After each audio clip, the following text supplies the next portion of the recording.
I met some friends that were working at a big software company, and I realized that you didn't need to be technical to work at a software company. You just need to know how to sell. So I've done this a few times, and I've made the mistakes, much like anyone else does, especially the first time around. Actually, I think I've made the mistake this first, second, and third time around when you build a SaaS company, as far as not picking a niche. So for you to compete with that product, it's a big feature game. Like, you're gonna have to build all these features, which is gonna take you years. So the first thing that you wanna do, another mistake, again, that I see happen a lot, and it's, again, happened with me, is that you can't assume. You can't just read online or hear from what other people are telling you. You have to talk to customers. The key is what not to do. What not to do, I think, is more important. Instead of doing it for 3 months. What not to do is, this happens to me, it happens to a lot of other founders. You want to believe your own bullshit, okay? You're like, oh no, my product is so great, it's amazing, everyone's gonna love it. It's like, oh, but we don't reality strikes in. This episode is brought to you by Venture Mastery, a platform bringing you the best talent from the entrepreneurial world. The platform which connects successful entrepreneurs to other business owners aiming to achieve success. If you've ever wanted to get more leads, more customers, and more revenue, if you ever wondered what successful business owners do differently, what strategies do they follow, how do they apply and execute? If you ever wondered how other entrepreneurs manage to scale their businesses, then you're in the right place. Our mission is to become one of the best educational resources for entrepreneurs who have tried and failed continuously. Anyone can build a business, but only 1% can master it, grow, scale, and prosper. We help you get into that 1% with proven methods used by 7-figure entrepreneurs from all around the world. We will cover all aspects of running a business successfully from a practical standpoint, covering everything you need to know about money and finance, leadership, sales, marketing, wealth management, mindset, and how to get you motivated day by day. So if you'd like to find out more about our programs, keep up to date with our upcoming online courses and one-to-one interviews, please follow us on either Facebook, Instagram, YouTube, or other social media platforms of your choice at Venture Mastery, or check us out online at www.venturemastery.co. Yeah, I've been in SaaS for quite a number of years, and I kind of fell into it. Never thought of getting into SaaS. Never even thought of getting into software. I was in finance, right out of school, and I thought I always wanted to, stay in finance and be a stockbroker and work at the bank. And I met some friends that were working at a big software company, and I realized that you didn't need to be technical to work at a software company. You just needed to know how to sell. And I knew how to sell. So I decided to kind of make the move into software, and I've, never looked back. And then it was kind of like very early days of SaaS, of when I got in. I remember I was selling accounting software. And I remember, getting into demos and cold calling some prospects. This is, like 15 years ago. And people would tell me to get lost and never call me back ever again, because they'll never bring their SaaS, their software onto the cloud. It was a new concept. So it was good. I've been doing it for a while now, and kind of evolved from, being, starting in, an AE in a business development role to, owning my own SaaS company. So kind of gone through a lot of the ups and downs, and kind of seen a little bit of everything. Yeah, sounds good. And as far as our talk today, I believe we want to, focus on a little bit of why you'd want to pick a niche when you're starting your SaaS business. So I've done this a few times, and I've made the mistakes, much like anyone else does, especially the first time around. Actually, I think I've made the mistake this first, second, and third time around when you build a SaaS company, as far as not picking a niche. And although those companies have done well, they've ultimately, in the long run, you get hurt. So one of the first things that you really want to focus on when you're starting your business is you want to understand the market that you're going into. So for me, let's use this as, I guess, the best relevance for us is my last company was in the sales engagement space. Yeah. But we sold to pretty much anybody who wanted to automate tasks or phone calls and emails. Yeah. Well, I did that for 4 years. And this time around, I started a company called airborneapp.io. Yeah. We're very much in the similar space, automate emails, phone calls, tasks. But this time we've decided to pick a niche and only offer it to agency owners, lead generation companies, outsourcing companies. So we really defined and picked a niche within this area. So when you're looking at picking your niche for your software company, there's a few reasons why you want to do this. So when you go too broad into a market, you're probably competing with a lot of other well-established players that have bigger budgets, they have bigger sales teams, marketing teams, their revenues are much bigger than yours.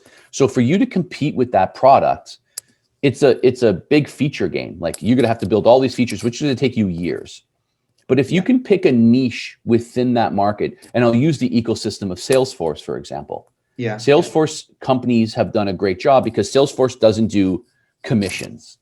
There's a lot of companies who do commissions, but there's companies that have just specifically built a commission automation system, just built and bolted onto Salesforce. And those companies have done phenomenally well. There's companies that build analytics on top of Salesforce. There's lots of analytics companies out there, but they're really focused on the niche within a specific market for a specific problem. So I would say you definitely want to figure out a niche as opposed to just copying and pasting and being very broad across the board about when you build your SaaS business. Yeah. And how do you approach this? Let's stay within the SaaS. Could you eventually elaborate some more specifics into finding the right niche? Yeah, no, that's a great question. So the first thing that you want to do, another mistake, again, that I see happen a lot, and it's again happened with me, is that you can't assume. You can't just read online or hear from what other people are telling you. You have to talk to customers. So this is a great practice for everybody. So regardless if your hypothesis is right or wrong or what niche you want to go into, the first thing that you should do, and this is a great practice for you to see if you can actually sell your product. It's going to help you understand how you're going to be able to sell this product or maybe not sell it. What I would do is jump on LinkedIn, message 10, 20 people. I messaged hundreds of people when I did Airborne. How did you proceed? You already knew that your focus should be on agency owners, or it wasn't clear? No, it wasn't. It wasn't clear yet. It wasn't clear. So we reached out to a lot of different companies. Some were agency owners, some were bigger sales teams. We reached out and we said to them, we're building a product within the specific area. We feel that we have some unique advantages that we want to build. We want to we're asking for your help, ask for help. We're asking for your help. 15-minute call. We really understand some of the problems that you're running into because we feel that we can help you, solve those problems. Okay. And eventually already had an MVP-like product? No, we didn't even have a line of code built. No, nothing. So what we did was we jumped on the phone with these customers and we were like, we understand that you're using these products. So we knew the market that we were going to be in, sales engagement. Very much like SalesLoft, Outreach, those in that space. Exactly. We knew they were using those products. When we talked to them, we asked them, what are the biggest problems that you have? And a lot of companies were like, oh, it'd be great if they had this feature. And that's not what we really want to focus on. We want to focus on problems. The problems that we kept hearing over and over again were all agency customers. The agency customers were using a product that wasn't built for them. The product that they were using was built for an individual salesperson, not for the agency owner. So after 5, 10, and then it was like 20, then the 30th call we had with all these agency owners, first of all, it was really easy for them. They were all replying back to us and saying, yeah, I'd love to talk to you because I have a lot of problems that I want to solve. So we knew right away, we're like, this is going to be easy for us to book meetings when we actually have a product because now we know that we can solve a problem. So that was like a first hypothesis that we can figure out while you do this, before you even build your MVP. They gave us all the feedback. So they helped us essentially mold and build the product how we needed to. And then when we launched the product, it was great because the beta feedback and the testing that they gave us, like it was specifically for them. So now in our approach, now that we did the legwork, we reached out to them, we decided what market we want to go into based on what they were telling us on the problems that they had. And then when the product was launched, it made it much easier. And this is the reason why, again, you want to choose a niche. It became very easy because when we reach out to prospects, we easily say, we built a product specific for your use cases. We understand your pains. We know what they exactly are. We list them and they're like, that's exactly what my problem is. And then it's easy to book meetings, even messaging. So again, when you don't have a niche, this is a big one. Your messaging is too broad. So you're selling to everybody. Your marketing dollars is widespread. You're spending too much money. Your sales team is spending too much time with buyers or people who aren't going to buy. Your support team is supporting people who are eventually going to churn. So you're just wasting a lot of time and money as opposed to just focusing on like your specific buyer. So I hear this common, this being said a lot. And it's, we drive lots of leads. Oh, we drive, 5,000 leads a month. I'm like, well, how many do you close? Oh, we close, close 50 of them. Well, wouldn't you rather just like spend the money to drive leads that you're only driving 150 leads, but you're still closing 50 or maybe 75 of them because they're like highly targeted. So imagine all the time and effort and money and work you have to go through all those 5,000 leads to market to them. And they're not even your buyer. So picking a niche helps just refine a lot of details. There's a great book out there. It's actually right here. Show it, Yeah, it's called Obviously Awesome by April Dunford. Yeah. Obviously Awesome by April Dunford. She really talks about like why you really want to pick a niche and like all the values of picking a niche within that space. So I definitely highly recommend everyone, figuring out that first before you build your business. And another thing too is everyone gets scared, especially first-time entrepreneurs, in picking a niche or picking a market that they think is too small. That's what I wanted to ask. Pick a market that's really big. And then, there's going to be lots of niches within that market. So you can ask the question, but I think I know what you're going to ask is like, why pick a niche into that small market?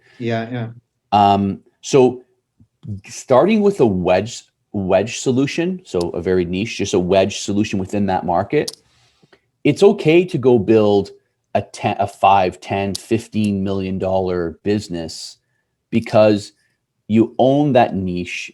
You're building up your sales team, your marketing, the product's getting more mature. And then as you start growing faster, then you just move into that other, adjacent market, which is, 10 times bigger than yours. So it's much easier for you to probably get to $1 million in revenue by picking a niche. And then going after a bigger market, because it may take you 3 or 4 years to get to that $1 million by just going after that bigger market initially, because the competition's much fiercer. So and this is important, especially for younger generations, because their way of thinking is like, what shall I build that in few days or few weeks I will get those millions? It's not how it works. So it's not how it works. I believe that ChargeBee, we use ChargeBee for our billing. Okay. I believe ChargeBee has a few stats, some blog posts that talk about like the average, how long it takes for a company to, get to 5 million or 1 million. And it's years for most companies. Like it takes years. Right. But the thing is just, you gotta give it 2 years. Jason Lemkin, he's very popular, runs SaaStr.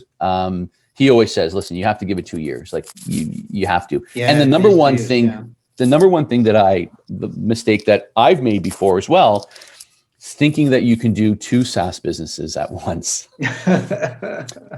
So never mind just trying to do one, but you can do it in marketing as an A/B testing for a campaign, but not in case of companies or projects. Exactly. Yeah. So I see that quite often where, these, first-time founders, and they're smart and they know tech, and they may have a shoe in on one of the markets, but they believe that they're running 2 businesses, or even like a side hustle on the side, and that's all good. But I truly believe, like, until you focus 24/7 into one business, you truly won't see the success. And you have to focus on one. Yeah, I fully agree with that. I don't know if it relates to the SaaS business or industry as well, meaning building your community around a topic or industry or whatever, then after that build up something, because practically that's what I am doing right now. For example, I will not make any money of this at this moment. What I want is to spread my message, to build my community around this topic. I don't know, in the SaaS business, how do you find this kind of thing? Is it something approachable from this perspective as building a community? Let's suppose in any business, there must be someone, the front end man, or someone who is known for his achievements or whatever he is doing. Yes and no. So that's one thing that this year is one of the things that I started looking at a lot more, is in the community side, because previously it was always, build content, build partnerships with, other companies that you can co-sell with. But that's not building community. And community it takes a lot of time and effort, and it's something that I haven't done before. So what I'm seeing is like a hybrid community of what's happening, is that a lot of SaaS founders now are starting to create podcasts. They're creating podcasts. They're creating a community on LinkedIn. So it doesn't have to be a podcast, but it's more of less like every week there's a roundup of, topics and conversations that they're really starting people to start talking with. So I'm seeing a lot of that happening. So what I've done this year is I've joined some Slack groups. So instead of me starting my own community, I said, let me join some Slack groups. Let me join some communities. Some of them are paid for. That's a great idea. Yeah. So one of the communities I'm part of is called, so it's SaaS founders selling to CEO SaaS founders that sell. Okay. So what it is there's myself and other CEOs that are SaaS founders, but we're selling because we're so early on in our product development. We're still selling the product. And there's a whole bunch of challenges of being a CEO and running a business and selling the product like a salesperson still. And sometimes for me, I've been in sales my whole life, so it's easier, but there's a lot of SaaS founders that it's their first time selling. So essentially what we do is we get together every week and we help each other with problems within selling. Okay. So I joined that community. And this leads us to, why should you waste your time building up a community which are already there, built up by someone else or some other major companies, whatever, and it is easier to join them and spread your own message? Yeah, that's a great question. That's a tough question. Like it's like SEO. It's always a black box of like, how does it work? Right. We talked about that before. It's like, we just don't know. It's like, do these things and they'll work. It's the same thing with the community. You're definitely taking a chance of your time, effort, money, building a community. And because you have to see, the problem with most people with communities is that they start one, but they don't contribute. They just want their members to join and have a conversation. But you have to engage, and you have to spend a lot of time engaging with them in the community. So that's the first thing you have to figure out that you want to do. I've decided that I don't want to do that. And I've decided that I don't have the time to do that. So when I look at building or I guess here's a good practice. When I look at the time that I spend during the day, okay, so I take my, I work 6 days a week. I take always Saturdays off. What do I do out of those 6 days a week? And I don't have time for the community. So I'd rather spend more of my time maybe writing some content. So be maybe like a little more of a thought leader.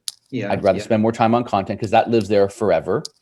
I'd rather work on distribution and partnerships with other companies, because I may not have my community of, let's say, 5 or 10 or 20,000 people who, follow me, but at least I can be part of other people's communities where aggregate, they may have hundreds of thousands of people that I can tap into as well. So for me, I decided to do that today.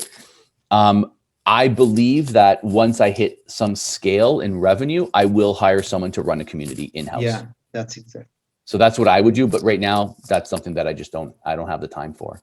Yeah. And let's going back a little bit to the niche process. This is all about the learning phase. Yes. How much time, in your case, how much time did you spend with this part of your strategy, let's call it? About 3 months. About 3 months. Yeah. And so I think this is important because 3 months might sound quite long, especially for young generation. And I think this is all about patience. It is about patience. It's a lot about patience. Yeah. So we took about 3 months. And during that time, we were still figuring out what we were going to build. Like there was no UI. There was no code being written. We were like really just focused on solving a problem. So we said very early on, we fundamentally want to change whatever market we get into. We fundamentally want to change the way they run their business. So in our space, it's fairly new, but there's companies been in our space for 8 or 9 years, but really it's been the last 5 years where this has started to get a little bigger and then start getting into like $1 billion market. And we said, we don't want to build a product where there's already 20 companies out there and we're doing the exact same thing. And the only thing that's going to be different from us to them is maybe our marketing will be better, or maybe our sales process will be better. Yeah. That's hard because it takes years. But if we can build a product that fundamentally changes the way they run their business, and we can show that from the day one, the first minute they log in, they're like, you solved one problem already. That's what we want to do. So it took 3 months because, first of all, so here's what we did. I took 25 prospects. I actually did them manually, put them into LinkedIn. I copied and pasted. I could have done it automated through, one of the automation tools, but I did it manually because I tweaked the message just a little bit for everybody, but the core was the same. And I think it was like 21 meetings I got right away. Almost all of them got back to me. It's similar to what I'm doing right now, reaching out through LinkedIn, and almost everyone is accepting my invitation. Of course. Yeah. Because if you're offering value, or someone's offering value in return, and you're helping each other, it makes it easier. And no one has to do it for 3 months. The key is what not to do. What not to do, I think, is more important. Instead of doing it for 3 months. What not to do is, this happens to me. It happens to a lot of other founders. You want to believe your own bullshit. Okay. You're like, oh no, my product is so great. It's amazing. Everyone's going to love it. It's like, oh, but until reality strikes in. We don't have any revenue but no, the product's amazing. You can't lie to yourself. Okay. So the key is, when you're reaching out to these people, the number one thing is, just make sure that you don't talk to 2 or 3 and they're like, oh, they all said the same thing. That's it. We're done. Like, go a little bit deeper. Talk to at least 10 or 20 people, because those 10 or 20, you have to understand, this is a great practice. The 10, 20 people, 100 people that you spoke to, they're all going to be your customers now. Yeah. So you're not just doing product development, you're actually pre-selling this product without even knowing it. Yeah. So if the more and more and more people you talk to, because the thing is, if you only email 3 or 4 people and they all say yes, okay, that's great. Like, those are great. That's great odds.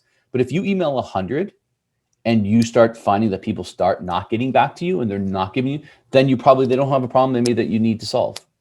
Yeah. So you're already pre-selling your product without even knowing it. So that's a great practice as well for you. Because can you even sell this without even, before you even have a product? That's sometimes, a special trait founders don't know they have until they get into it. Yeah. And definitely at certain time, after 3 months, in your case, you reach to the point that, okay, you started to develop some sort of MVP, for which I suppose you gave access to those prospects so that you can learn from them even during the development of your SaaS app, or something like that. I've built a couple products before. My co-founders, we've built a couple SaaS products as well. So one of the things, and again, this goes against what a lot of people think, we definitely did not build an MVP. We could have built an MVP in 4 months, 3 months and said or 5 months and said, let's get the product out there. We did not do that. We actually went the opposite way. And, we went and hired like 4 developers. We raised a little bit of money and the great thing is we raised money because of those development calls that we did in the beginning, because the customers that we were speaking to said, hey, if you build this, like, I believe in this, like, are you raising money? And I was like, not really, but maybe we will. And they invested in us. So there wasn't any bootstrapping in your case, for example? Not this time around. Okay. This time around, we bootstrapped for maybe 5 months. And then as we started getting deeper into the development calls, because we built a UI, and then we would show the clients like, hey, here's where we're going. And they were like, this is exactly this is unbelievable. Are you looking to raise money? Mind you, I built a company before, so they kind of, figured, okay, maybe you're going to build a good company again. So they wanted to invest, and that was great. That doesn't happen all the time. But my point is, we didn't build an MVP. And I believe, after running a few businesses now, I believe everybody should raise a little bit of money. I'm not bootstrapping is one extreme, raising millions is another extreme. There is nothing wrong by going to raise some money with some angel investors, giving up 5-10% of your business. You're not giving up board seats. You're not giving up any rights or control. Yeah, exactly. You can raise a small little round that's going to accelerate you. And again, it's good. It's a good practice of validation, because now if people are like, I don't believe that, like, you're going to talk to experts that see deals every day. They're going to be able to tell you, this is a terrible idea. This is like nothing that we were interested in. So again, good for validation, but I agree raising a little bit of money in the beginning, just a small. This can be the subject of our next session. Yes, raising money takes a lot of time. And probably the third time, hopefully, we can talk more about how to grow and how to scale, how to get through the chasm. Yes, 100%. 100%. Well, that was great. Okay, thank you very much, Lee. Hey, Phil, thank you. If you have any other thoughts as a conclusion, but I think it was extremely valuable for our audience, and I really hope that we can meet at another time and have another session. Yeah, we'll do it. We'll do it again. There's plenty of mistakes that I can share and successes. So, just as an entrepreneur, just keep your head down. You got to fight through. You got to fight through it. And you'll get there, but just keep your head down. Nice meeting you, Phil. Thanks for your time.